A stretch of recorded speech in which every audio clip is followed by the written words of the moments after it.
वहाँ मैंने नगण्य दिया है, लेकिन कई जगह पर छपा है कि एक भी कक्षा नहीं दिया गया है, जबकि रिलेटर आप देख सकते हो कि एक भी कक्षा नहीं लिखा गया है, नगण्य है। लगभग कठोर ऐसे नियम लिया गया है। मैं बार बार कह रहा हूँ कि भाई ट्रांसफर मुद्दा नहीं है इसमें, मुद्दा ये है कि कक्षाएं नहीं होती है, या तो कक्षाएं जहाँ पर होती है वहाँ भेजा जाए, या यहीं पर कक्षाओं में छात्रों को लाने का कठोर निर्णय लाया जाए। इसलिए सबसे पहला काम है कि आप एक फ्रेश एप्लीकेशन लिखिए और उसमें जो वाजिब बातें हैं, वाजिब बातों को लिखिए। लेकिन आप अगर जहाँ पर हैं, जहाँ बैठे हुए हैं, उस डाली को काटने की कोशिश कीजिएगा, तो ये हम लोगों को बर्दाश्त नहीं होगा। ऐसी व्यवस्था है ये, इसलिए ये करना होगा आपके द्वारा, और दूसरी तरफ ये यूनियन के द्वारा जो हमने चर्चा की, हम पूरे सामूहिक सहानुभूति के साथ आपने जो मुद्दा उठाया है कि आपका ट्रांसफर हो जाइए, एक भी आदमी ऐसा जो कहे नहीं आप गलत बोल रहे हैं, नहीं होना चाहिए, सब लोग कहेगा आप होना चाहिए। स्कूल कॉलेज के शिक्षकों पर अक्सर ही आरोप लगते रहते हैं कि वो पढ़ाने में इंटरेस्टेड नहीं रहते, पढ़ाने के लिए मोटी फीस वसूलते हैं। लेकिन बिहार के इन प्रोफेसर साहब की दरियादिली देखिए। 2 साल तक एक भी स्टूडेंट को नहीं पढ़ा पाने का हवाला देकर इन्होंने अपने 2 साल 9 महीने के कार्यकाल की पूरी सैलरी 23,82,928 रुपए लौटा दिए। लेकिन इनकी दरियादिली एकदम खोखली निकली। जिस अकाउंट से इन्होंने यूनिवर्सिटी को 23,82,000 का चेक दिया, उस अकाउंट में केवल 970 रुपए ही हैं। जी हाँ, 5 जुलाई को उन्होंने चेक भरकर यूनिवर्सिटी को भेजा था। उस दिन उनके अकाउंट में 968 रुपए थे। 6 जुलाई को उनके अकाउंट में 2 रुपए और क्रेडिट हुए। इसके पहले 27 जून को अकाउंट से 1,95,000 रुपए का लेन देन हुआ। दरअसल ये पूरा मामला है बाबा साहब भीमराव अंबेडकर यूनिवर्सिटी के नीतीश्वर कॉलेज का। प्रोफेसर का नाम है ललन कुमार। 5 जुलाई को प्रोफेसर ने यूनिवर्सिटी को लेटर लिखा और 23,82,228 रुपए का चेक रजिस्ट्रार को सौंप दिया। हालांकि रजिस्ट्रार ने उनके आवेदन को ले लिया और चेक वापस कर दिया। ललन कुमार नीतीश्वर कॉलेज में हिंदी के असिस्टेंट प्रोफेसर हैं। उनका कहना है कि पिछले 2 साल और 9 महीने में उनकी क्लास ना के बराबर छात्रों ने अटेंड की, यानी कि उनकी क्लास में स्टूडेंट पढ़ने आए ही नहीं।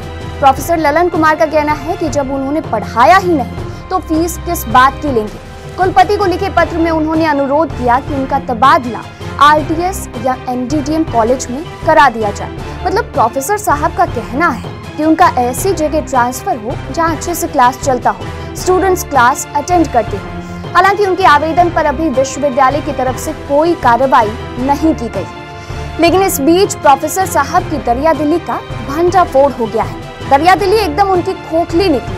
2 दिन से पूरे देश में सुर्खियां बटोरने वाले प्रोफेसर ललन की अब हर तरफ आलोचना हो रही है। सोशल मीडिया पर लोग प्रोफेसर साहब पर तरह तरह की टिप्पणियां कर रहे हैं। कुछ ने लिखा है कि सैलरी ही लौटानी थी तो डीडी बनाकर देते। एक ने लिखा है पहले तो ईमानदारी की महक का एहसास हुआ, फिर लगा कि पूरी सैलरी वापस कर रहे हैं तो इतने दिन खाए क्या। अब ऐसे में सवाल ये उठ रहा है कि आखिर प्रोफेसर ने इतना बड़ा खेल रचा क्यों। हालांकि आपको बताएं कि उन पर कुछ प्रोफेसर्स ने उनके इस कदम के बाद आरोप लगाया था कि वो कॉलेज की छवि खराब करने की कोशिश में है और अपना ट्रांसफर करवाने के लिए उन्होंने ये कदम उठाया है।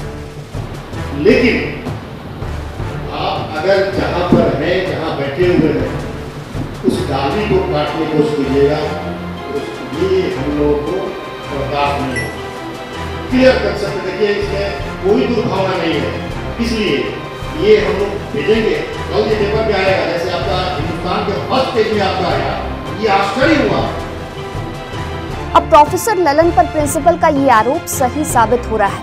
प्रोफेसर ललन ने इस मामले को लेकर खुद लिखित माफी मांगी है और कहा है कि उन्होंने अपने ट्रांसफर को लेकर ही ये प्रोपेगेंडा रचा है और भविष्य में इस तरह की गलती फिर दोबारा नहीं करेंगे। यूनिवर्सिटी फिलहाल इस पूरे मामले की जांच कर रहा है।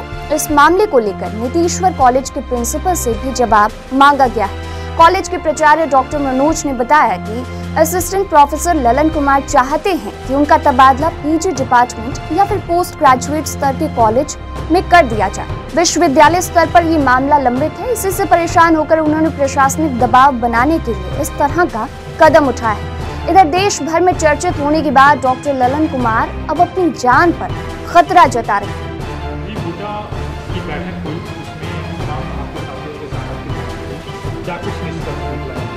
बूटा के सामने मैंने अपनी समस्याएं रखी कि क्या क्या समस्याएं थी और किन हालातों में, किन स्थितियों में, किन बातों को लेकर मैं विश्वविद्यालय प्रशासन के पास गया। इस विषय के मुख्य रूप से 2 बिंदु हैं, 2 पार्ट हैं इसके।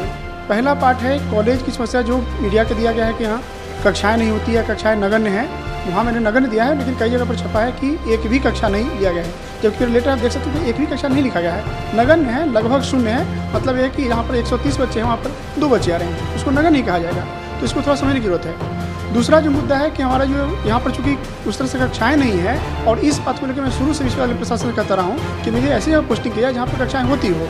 2 पार्ट हैं। हमारे सभी साथी ने यहाँ पर सहमत होकर के बताया कि हाँ बात सही है कि कक्षाएँ नहीं होती है या कक्षाएँ कम होती है, विद्यार्थियों की संख्या कम है। लेकिन इन्होंने ये कहा है कि भाई हम ये बात बताना संभव नहीं है, ये बताना ठीक नहीं हो पाएगा कि इससे कॉलेज का डिफेम होता है। लेकिन मेरा भी कहना है कि कॉलेज डिफेम करना का मेरा कोई उद्देश्य नहीं है। संस्था है, हमारी मातृ संस्था है, मैं क्यों डिफेम करूँगा ऐसे। मेरा कहना है कि यहाँ पर कक्षाएँ की छात्रों की जो संख्या विद्यार्थियों की उपस्थिति है वो जो नगण्य है, वो कम है, उसको देखते हुए या तो यहाँ पर कुछ कठोर ऐसे नियम लिया गया। मैं बार बार कह रहा हूँ कि भाई ट्रांसफ़र मुद्दा नहीं है इसमें।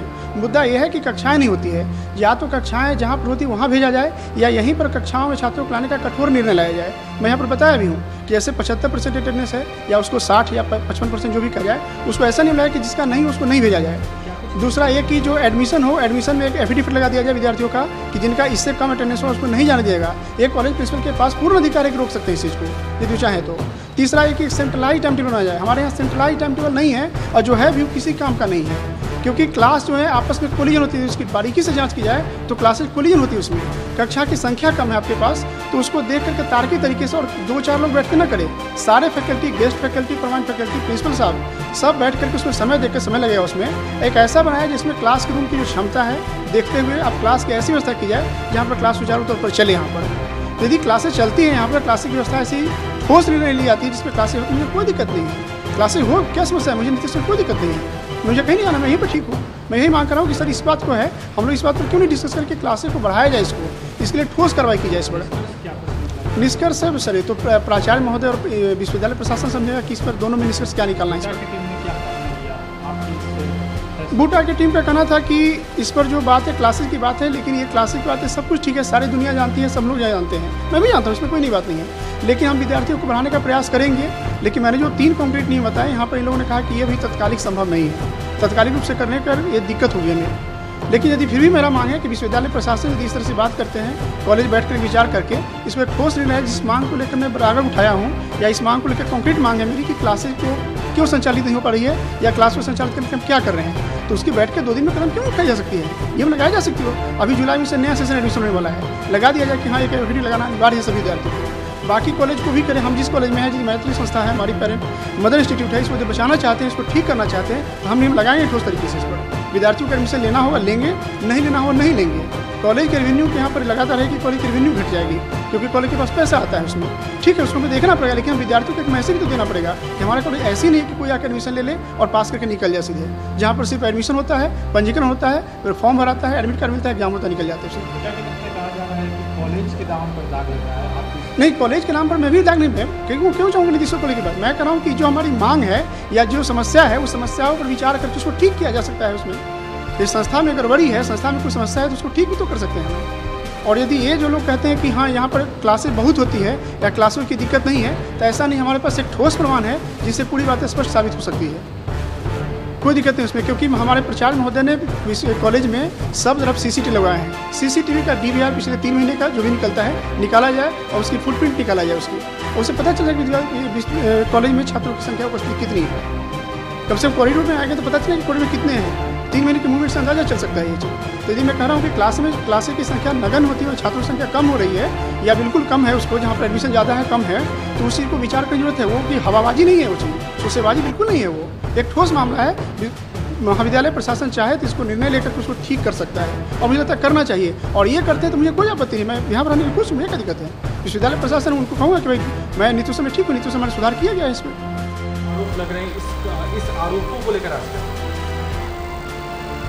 आज नीतीश्वर महाविद्यालय बूटा इकाई की हम लोगों ने सभी सदस्यों के साथ बैठक की। इसमें हम लोगों ने पाया, और ललन जी भी साथ थे, उन्होंने कहा कि मेन उनका मुद्दा था विश्वविद्यालय के पीजी डिपार्टमेंट को जाना, लेकिन किसी कारणवश जो भी कारण हो वो नहीं जा पाए।